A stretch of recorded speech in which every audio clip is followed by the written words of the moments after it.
Hi boys and girls, welcome to TeaFairy Storytime. Today we've got two books by the same author.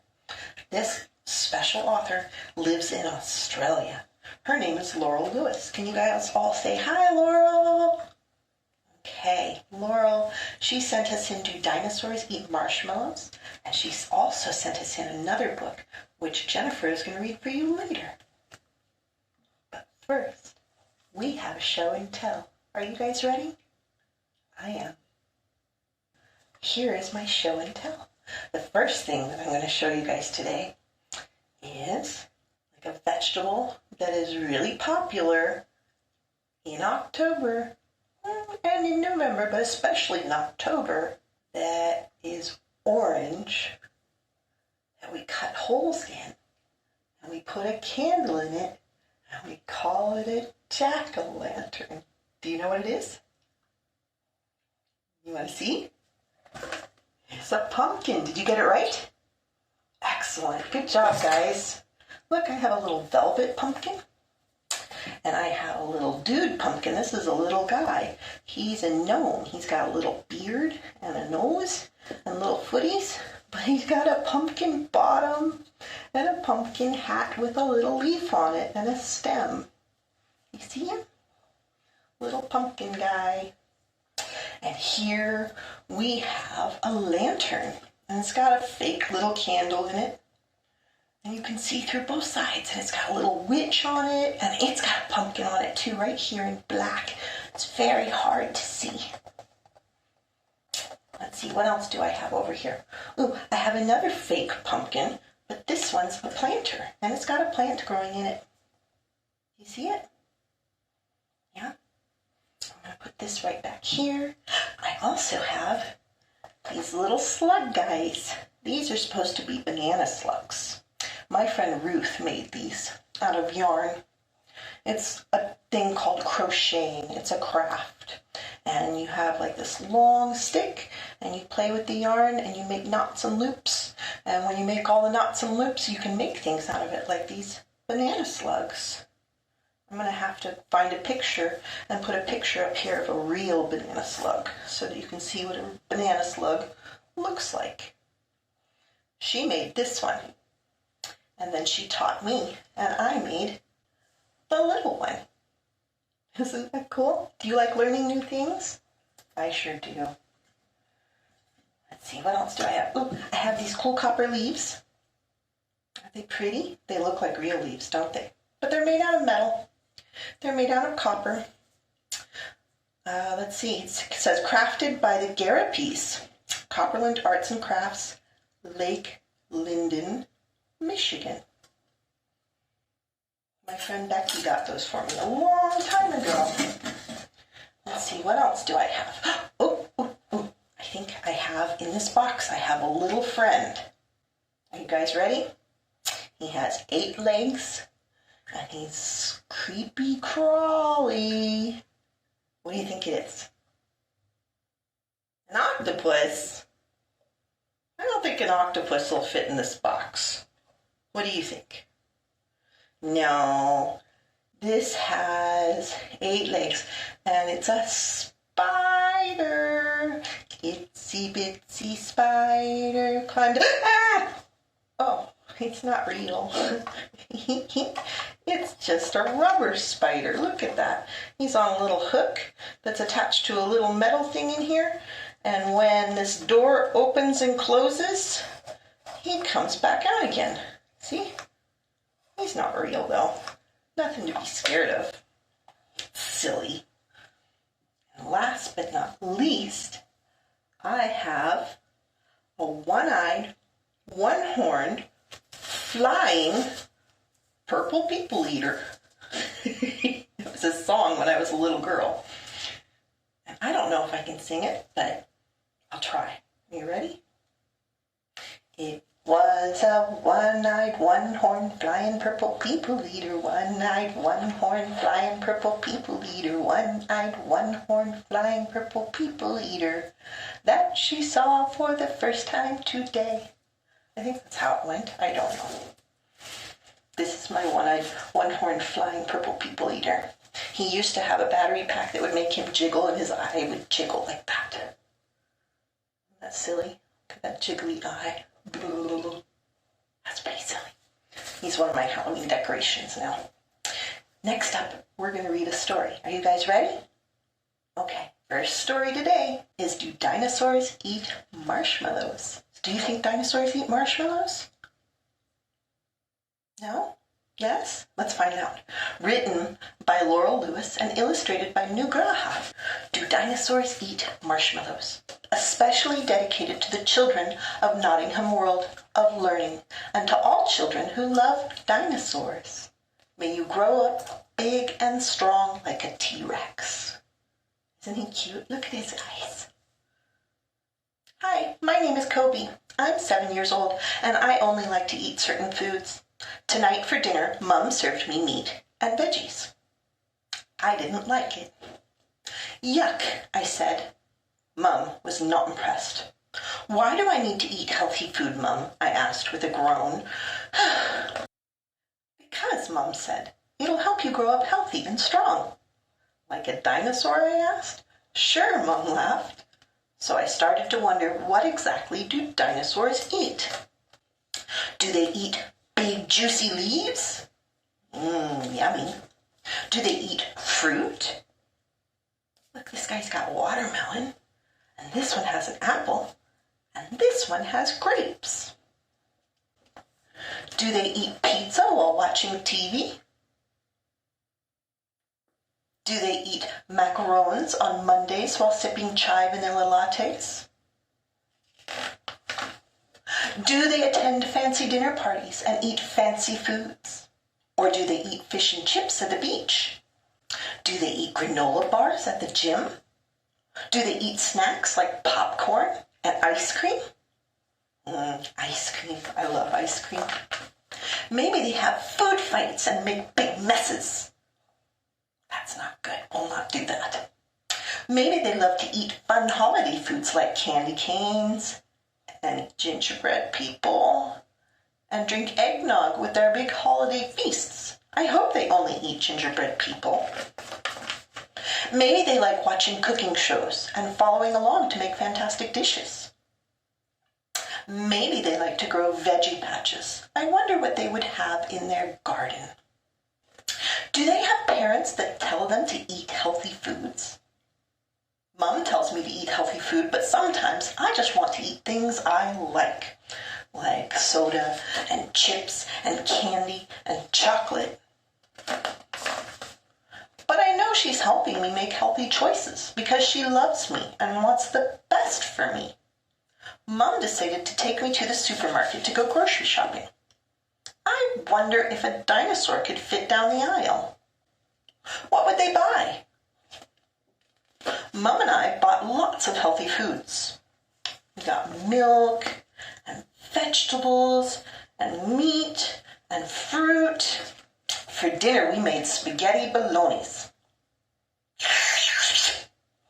It was a lot of fun to slurp up the spaghetti and sprinkle my cheese onto it. I have a special plate that allows all of my food to be in separate parts because I get a bit upset when different foods touch or get mixed together. My special plate helps me to try new foods each night at dinner. Do you guys have a special plate like that? I don't. I just let all my food touch each other. Eat up, Kobe, says Mom. You will grow up big and strong. After I ate my spaghetti bolognese, Mom brought out a packet of marshmallows. I smiled. Treats are okay sometimes, said Mom with a wink. I love marshmallows. I wonder if dinosaurs ate toasted marshmallows by the campfire while getting hugs from their families. I had a lot of questions about dinosaurs and food, but one thing I knew for sure was that I was very lucky to have a mom that cares about me and taught me about healthy food choices. I may not be a dinosaur, but if I eat healthy and nutritious foods, I will be roaring like a T-Rex in no time. Next up, our author sent us a video of some recipes that she made of spider pizzas and ghosty pops. And these are things that you can do at home, and she's going to show you how. Are you guys ready? Here we go. Hi everybody and happy spooky Halloween. Today we're going to be making some little mini pizzas with spiders and some ghost bananas. So stay tuned and I'll show you how to make them. So first of all we're going to choose our base, and today I'm using some little muffins. I'm going to break these in half and lay them in the tray. And then we'll cover them in pasta sauce and cheese. So now we're going to add the pasta sauce to the pizza. Then we're going to sprinkle the cheese on it, and then I will show you how to make some little olive spiders. Oh,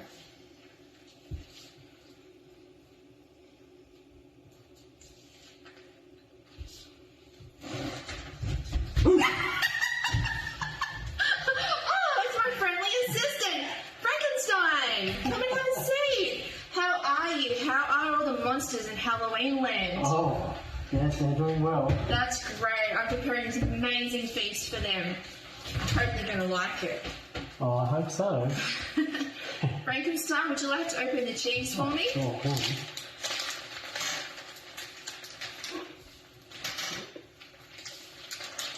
Save some pasta sauce for some more pizzas because there might be a lot of hungry monsters. We'll make it go round. Put that over here. I think Frankenstein might need. You might need to assist you. Here we go. Now always remember to get a parent to help you to open anything that might be dangerous if you need to use a knife. Definitely. If you don't have Frankenstein to assist you. Well, Frankenstein has the cheese open, so thank you for assisting me. And he's going to go back to Monsterland now and get the party started. Bye, Frankenstein. So now I'm going to sprinkle on some cheese. I put mozzarella cheese because it's my favourite. You could taste much yummier on pizzas. What type of pizza do you like? My favourite type of pizza would have to be Hawaiian. Now we're going to add our little spiders. So just make them out of olives. And I couldn't find whole black olives at the shop, so I've just improvised. You can see that. I won't tip it down. A spider might fall off the pizza. So I'm going to go ahead and olive up our tray, and then we'll pop them in the oven.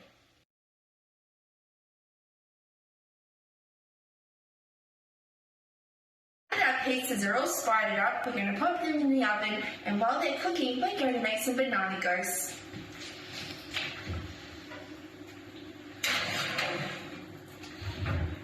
Remember to get a parent to do that for you. Okay, so now we're going to make our little banana ghosts.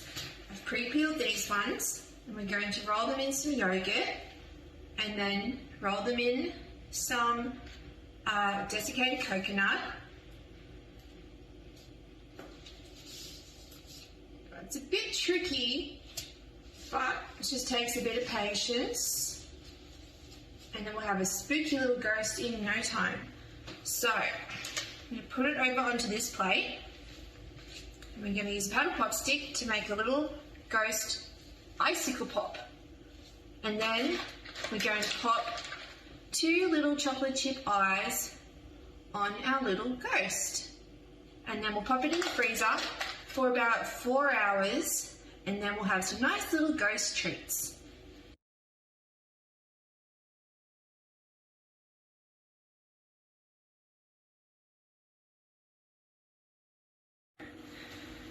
Frankenstein is going to pull our pizzas out of the oven. Are they ready, Frankenstein? Oh, I believe so. Oh, yum. They look perfect for a monster party. Wow. They look so good. Let's have a look. Oh, yum. Look at that. Wow, look at all this delicious food that's being prepared, Frankenstein, for the monster party. Oh, wow. I can't wait to eat some of this. It looks so delicious. Sure does. Would you like to try some? Oh, I would love to. And we even have our ghost pops. Oh, yummo. Delicious. We hope you have a happy Halloween, everybody. Bye. Bye, love. That was great, wasn't it? That was so fun. Thank you, Laurel, for sending that in. Here's some more fun things. Hi everyone, happy spooky season. I'm Holly Witch, and today I'm going to show you how to make a spooky craft with one of my favorite treats, marshmallows. I have a marshmallow and toothpick skeleton.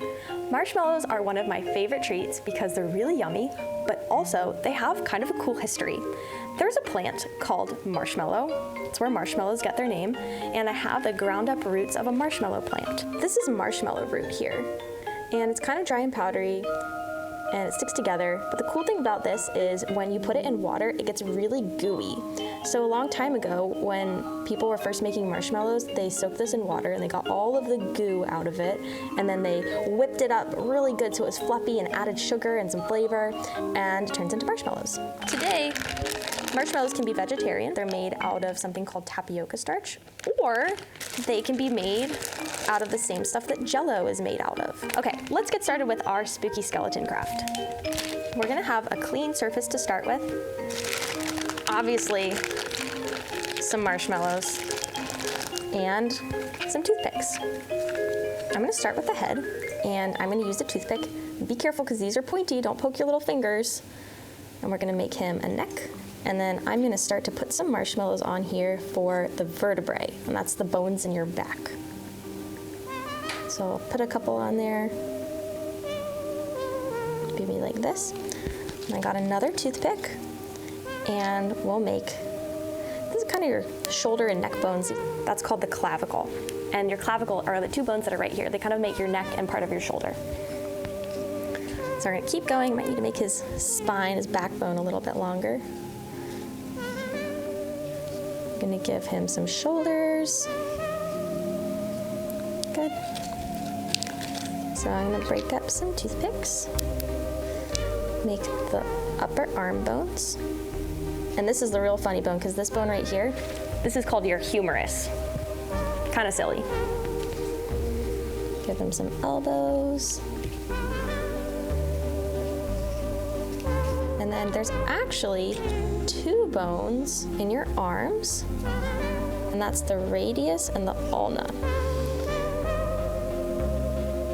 So the radius is the one close to your thumb because you use your thumb to turn on the radio, and the ulna is just the other one. So your radius is here and your ulna is here. So we'll give him some more spine, more vertebrae, backbones.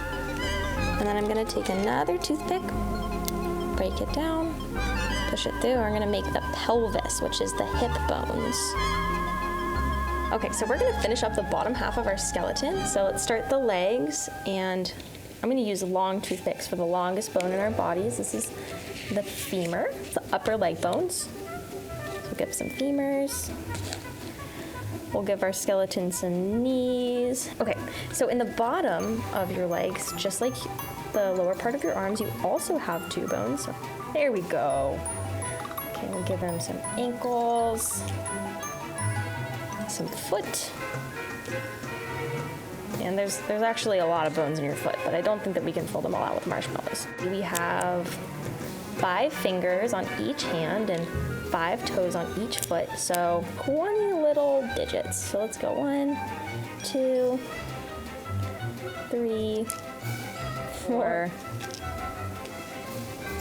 5, and then 5 more little fingers. 2. I'm gonna use a little bit of icing to draw on the eyes and the nose and the teeth. So maybe we make a little dot over here so we can kind of dip our toothpick in. Okay, so time for a face. We've got 2 round eye sockets.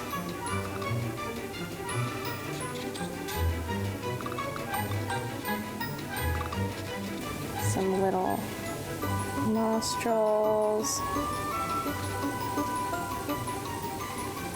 And a nice skeleton smile. Give him some little ribs.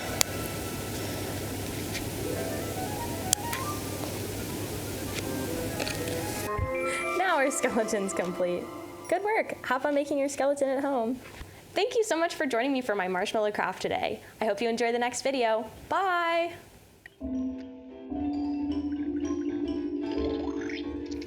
Sugar bites. Yeah, get 'em now. Sugar bites. Put 'em in your tummy. Sugar bites.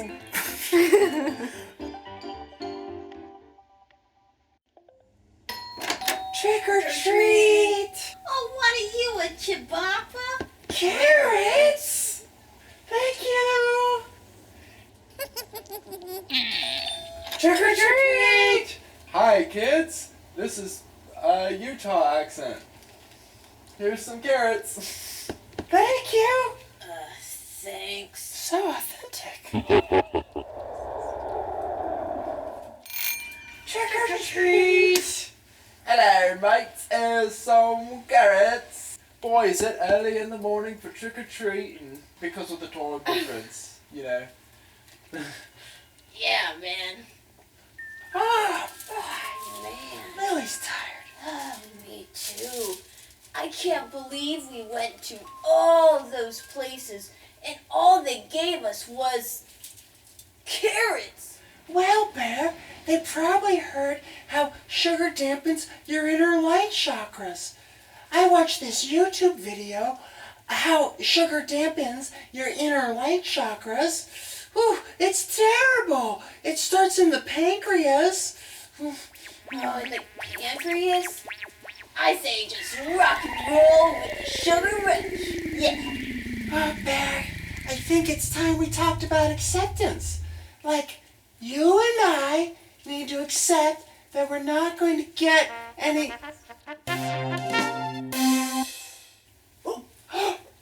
Candy! Oh, I'm so sick of carrots! Oh, yeah.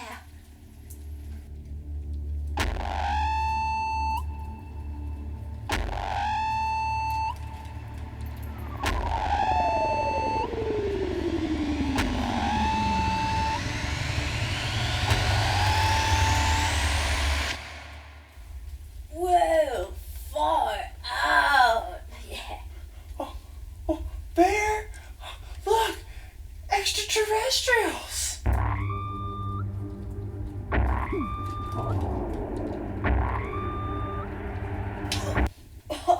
You know, I'm just looking out for extra candy. What's a terrestrial anyway? Star Voyagers! Hi! Hello! Our spirit is a peaceful one.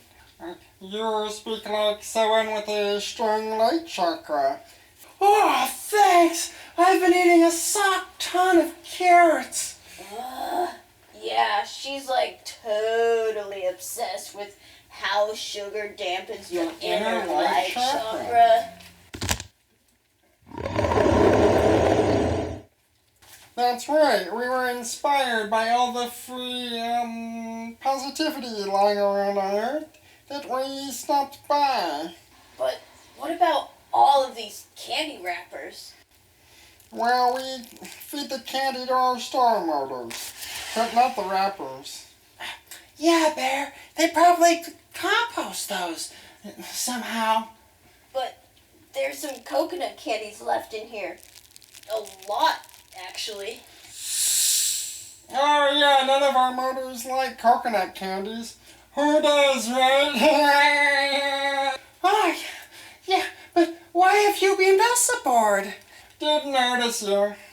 Distracted by all that fuel. Okay.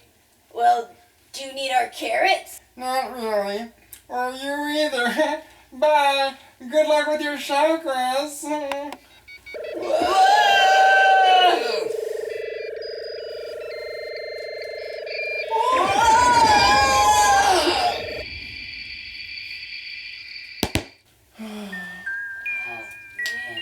Some of that felt inauthentic. Sorry we didn't really get any candy, Bear. Blah. Aw, that's alright. I had a fun adventure with you. And now, scary movie time! No, I've heard a lot about this thing. Oh, we don't have to watch that, Bear. It's called Man Eating Brains from Venus. Oh, Or is it Brain Eating Men from Uranus? Or anus brain ape man? Well, Bear, those movies should keep our appetite low, and maybe I can make a carrot cake. Do carrots even like cakes? Good one, Bear. Happy Halloween. Happy Halloween, Lily. Sugar bites, yeah, get 'em now. Sugar bites, yeah, shakalaka. Sugar bites, put 'em in my belly. Sugar bites, get 'em now. Shakalaka, yeah. Sugar bites, put 'em in my belly. Sugar bites, shakalaka, yeah. Sugar bites, yeah. Get 'em now. Sugar bites, Sugar bites. in your belly.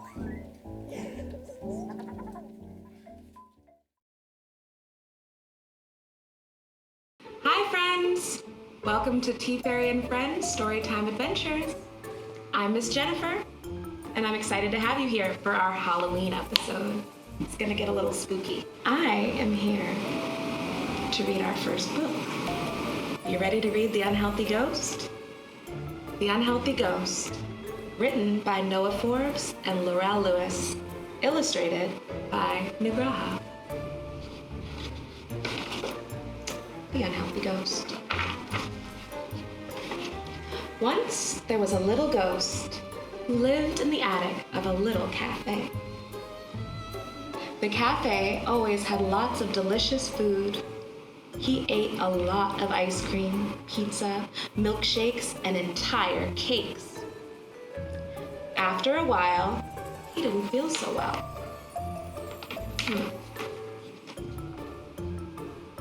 Little Ghost decided to visit Dr. Ghost. The doctor said he was unhealthy and asked him if he ever exercised and ate healthy foods. Little Ghost shook his head. "You must do these things," said Dr. Ghost, "if you want to feel better." The next day, Little Ghost decided he would follow the doctor's orders. He tried the treadmill, but he remembered he didn't have any feet.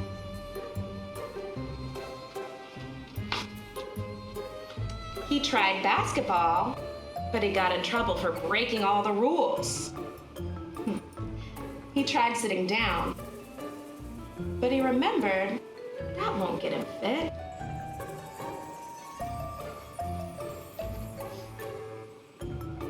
He decided to give exercise a break and instead work on eating healthy foods. So for breakfast, he ate porridge and fruit. Yum. For lunch, he ate tuna sandwiches with salad. He was really starting to enjoy healthy eating by then. For dinner, he ate salad rolls, homemade pizza, and lasagna.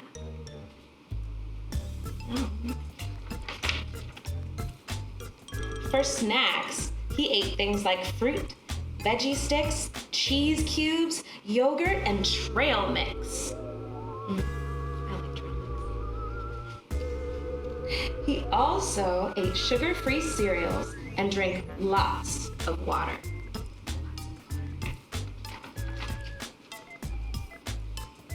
After a week of eating better, he had more energy to fly around at night. Little Ghost felt so much better. He decided to go back to the doctor for a checkup.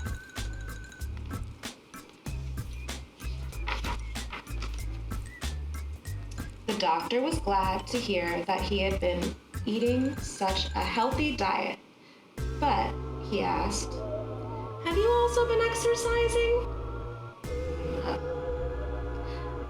Little Ghost shook his head. "Regular exercise is very important," said the doctor. "Come back in a month and we will see how you are." On Monday, he tried joining a circus.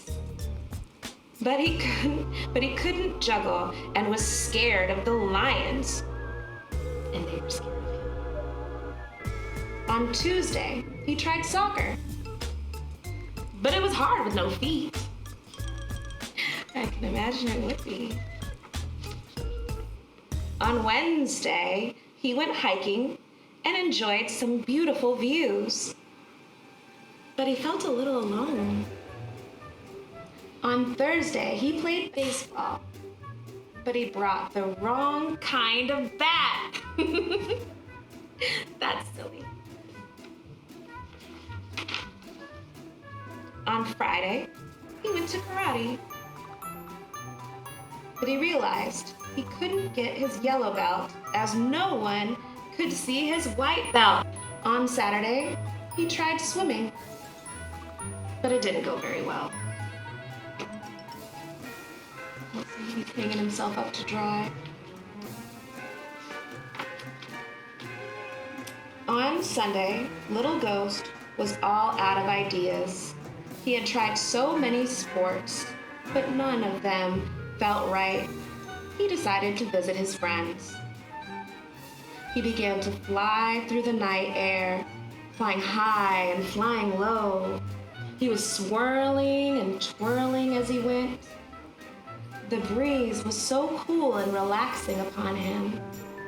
He realized what sport he loved most of all: flying.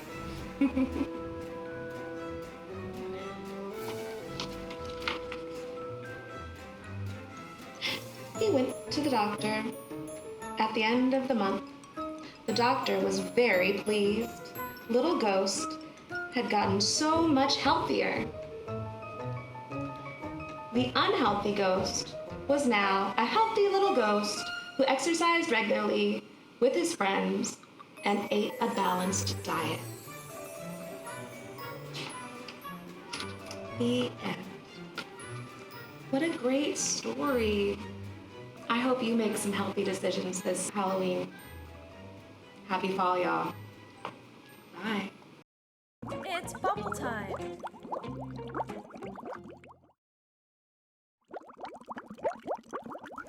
Hi everybody, I'm Megan Makes Bubbles.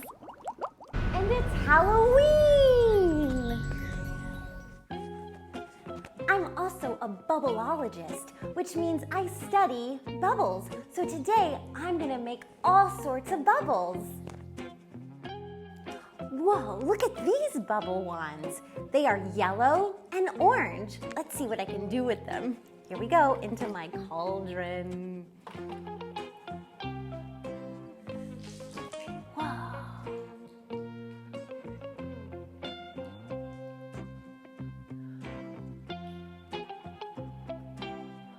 Whoa, look at all those bubbles in a bubble.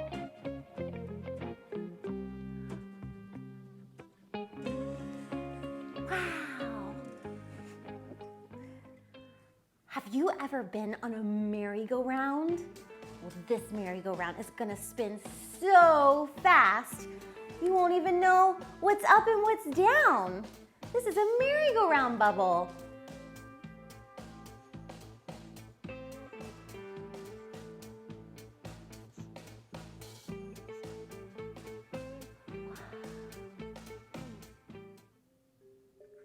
During Halloween, sometimes the ground gets foggy and smoky.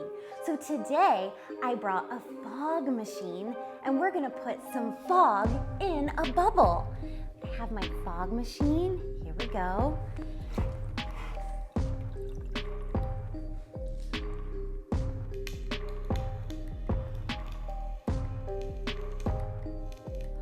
Whoa, look at that. So cool. All right, let's let the fog out of the bubble. Whoa.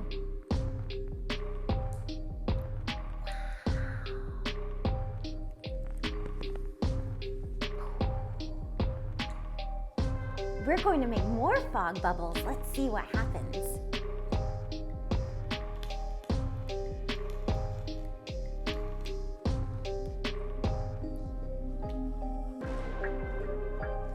So I have one fog bubble. Now I have two fog bubbles. Boing. Boing. Wow. Wow.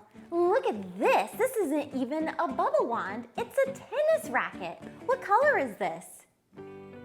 That's right, it's green. And which shape do we see in the tennis racket? You're right, a bunch of squares. Okay, let's see what kind of bubble I make with a bunch of squares. Okay, here we go. 1, 2, 3. Wow, look at that. It's almost like a brain.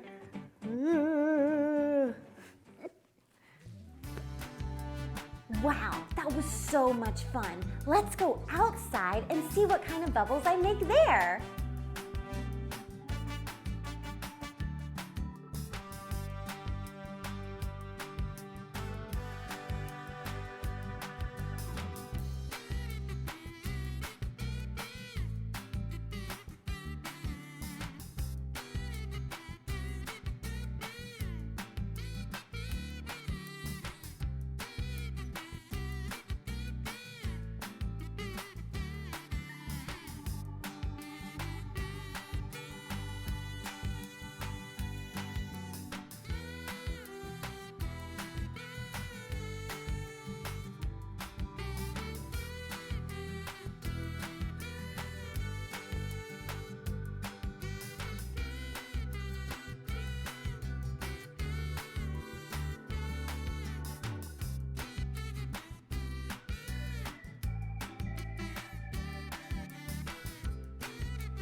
Wow, that was so much fun. I hope you had an amazing day. All right, well, I gotta go, but I'll see you next time. Bye.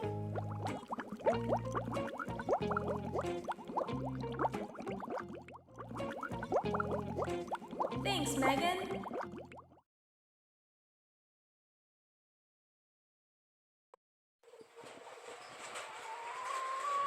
Hi guys! Gorgonzola, Z here, and I'm at Queen Anne Farm in Bowie, Maryland, and look at all my friends.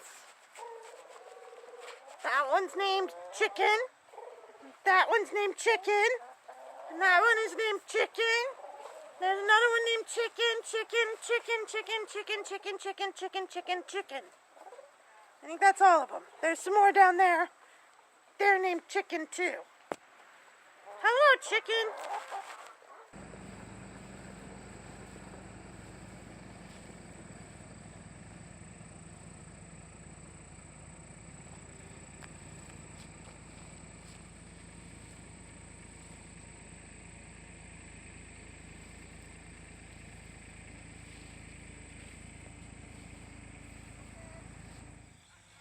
Oh,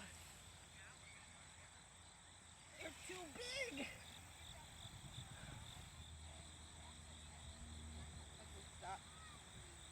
Look how big those pumpkins are. I've never seen such big pumpkins. It's not surprising the unicorn is having a hard time picking them up. Hello, kids. I think I caught this silly unicorn. She's right here. She can't lift the pumpkins, though. They're too big. We're gonna go look for smaller ones. You ready? Let's go!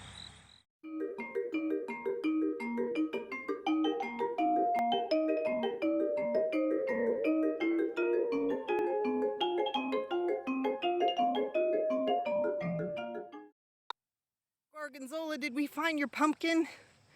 Yes, we did! I'm so happy! Look how big it is! Not too big, not too small. Just big enough to carry all by myself. I love pumpkins.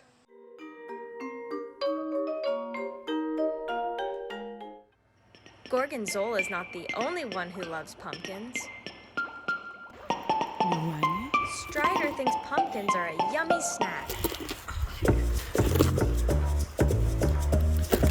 Yeah, get it, buddy.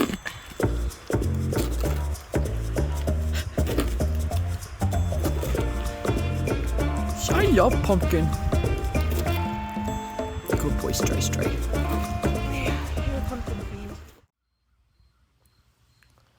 Throughout time in literature and lore, the spider has always been attentive and wise, helping all living things, especially man. Although humans don't understand the spider and ask many times, why do you spin your web, weave your web in between the trees? So that when I hike, I run into the web, and it's very upsetting when the web is caught all over my face. Spider, why do you do this? Man asks. Ah, says Spider, man, you are too fast running through the forest. You go at such a pace that you don't slow down to see what is happening around you, to notice all of the creatures in the forest. Perhaps you can see them if you slow down and look by the water. You will see the snake sunning himself on the branch.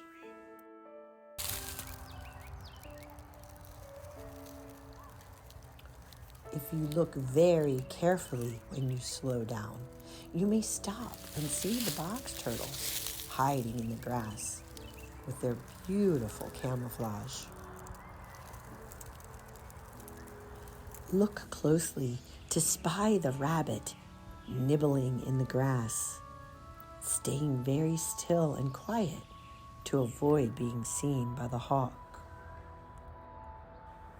My silk is across the trail to get you to slow down and look at the base of the downed tree to find the small little animal, the hedgehog, digging around for worms and slugs and crickets and bugs. I am never in my web, but that web is there to stop you so that you'll look through the trees into the forest to see Brother Deer wandering in perfect camouflage, hiding. Ah, says Man, I understand now. And Spider finishes by saying, my dear friend, I string my web across the trail to capture your attention so that you will notice the wonders of the forest. And in that, you will always come back to play hide and seek.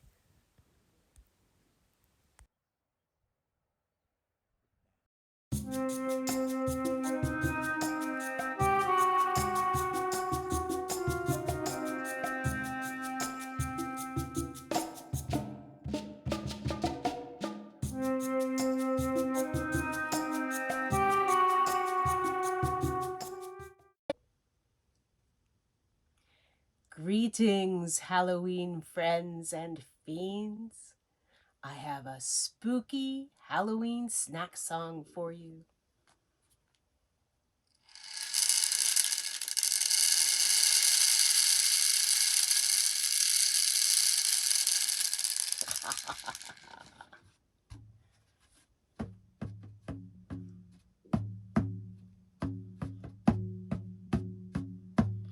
Menacing monsters chomp a carrot, werewolves growl and grin and bear it, ghosts go whispering down the stairs, dripping with juice from peaches and pears, vegan vampires suck red beets, very uninterested in red meats, witches boiling up a bubbling goop are making good gumbo okra soup.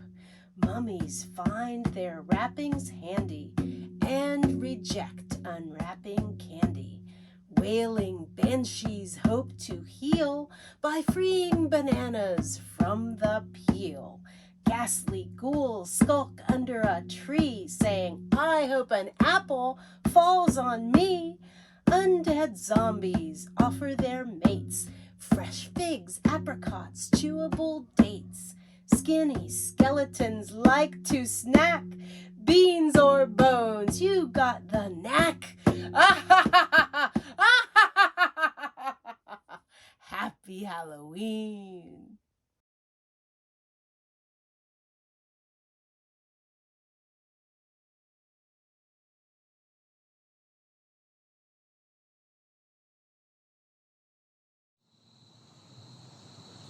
Once upon a midnight dreary, while I pondered, weak and weary, over many a quaint and curious volume of forgotten lore, while I nodded, nearly napping, suddenly there came a tapping, as of someone gently rapping at my chamber door.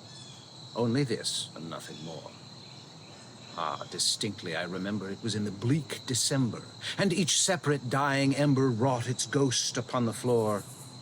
Eagerly I wished the morrow. Vainly I had sought to borrow from my books surcease of sorrow. Sorrow for the lost Lenore, for the rare and radiant maiden whom the angels name Lenore. Nameless here forevermore. And the silken, sad, uncertain rustling of each purple curtain thrilled me, filled me with fantastic terrors never felt before. So that now, to still the beating of my heart, I stood repeating, 'Tis some visitor entreating entrance at my chamber door, some late visitor entreating entrance at my chamber door, only this and nothing more. Presently my soul grew stronger, hesitating then no longer. Sir, said I, or madam, truly, your forgiveness I implore, but the fact is I was napping, and so gently you came tapping, and so faintly you came rapping on my chamber door, that I scarce was sure I heard you. Here I opened wide the door. Darkness there, and nothing more. Deep into that darkness peering, long I stood there wondering, fearing, doubting, dreaming dreams no mortal ever dared to dream before. But the silence was unbroken, and the stillness gave no token, and the only word there spoken was the whispered word, Lenore. This I whispered, and an echo murmured back the word, Lenore. Only this and nothing more. Back into my chamber turning, all my soul within me burning, presently I heard a tapping somewhat louder than before. Surely, said I, surely that is something at my window lattice. Let me see then what thereat is and this mystery explore. Let my heart be still a moment and this mystery explore.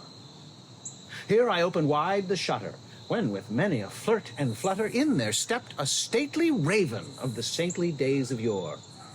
Not the least obeisance made he, not a minute stopped or stayed he, but with mien of lord or lady, perched above my chamber door.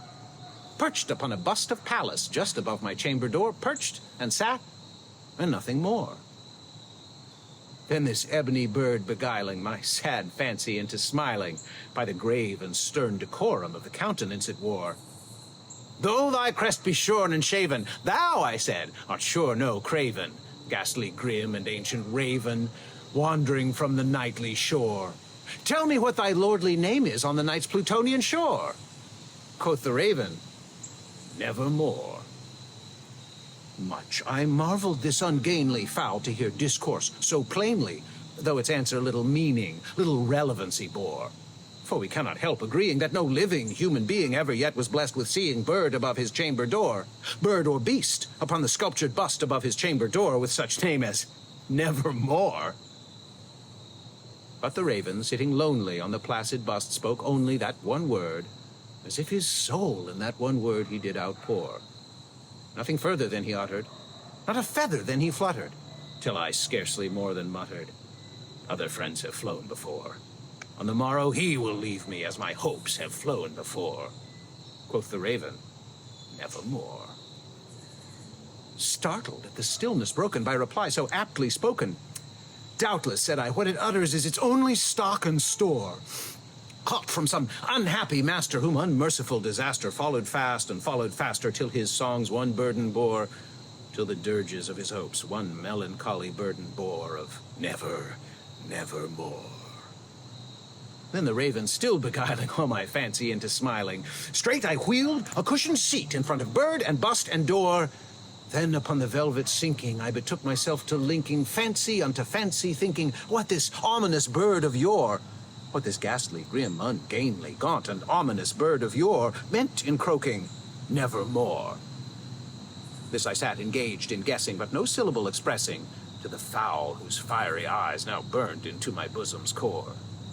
This and more I sat divining, with my head at ease reclining on the cushion's velvet lining that the lamplight gloated o'er, but whose velvet violet lining with the lamplight gloating o'er she shall press nevermore. And methought the air grew denser, perfumed from an unseen censer swung by seraphim, whose footfalls tinkled on the tufted floor. Wretch, I cried, thy God hath lent thee, by these angels he hath sent thee respite and nepenthe from thy memories of Lenore. Quaff, oh quaff this kind nepenthe, and forget this lost Lenore. Quoth the raven, nevermore. Prophet, said I, thing of evil, prophet still if bird or devil, whether tempter sent or whether tempest tossed thee here ashore. Desolate, yet all undaunted, on this desert land enchanted, on this home by horror haunted. Tell me truly, I implore, is there balm in Gilead? Tell me, I implore. Quoth the raven, nevermore. Prophet, said I, thing of evil, prophet still if bird or devil, by that heaven that bends above us, by that God we both adore. Tell this soul with sorrow laden, if within the distant Aden it shall clasp a sainted maiden whom the angels name Lenore. Clasp a rare and radiant maiden whom the angels name Lenore. Quoth the raven, nevermore. Be that word our sign of parting, bird or fiend, I shrieked upstarting. Get thee back into the tempest and the night's Plutonian shore. Leave no black plume as a token of the lie thy soul hath spoken. Leave my loneliness unbroken. Quit the bust above my door. Take thy beak from out my heart and quit the bust above my door. Quoth the raven, nevermore. The raven, never flitting, still is sitting on the pallid bust of Pallas just above my chamber door. And his eyes have all the seeming of a demon's that is dreaming, and the lamplight o'er him streaming throws his shadow on the floor. And my soul from out that shadow that lies floating on the floor shall be lifted nevermore.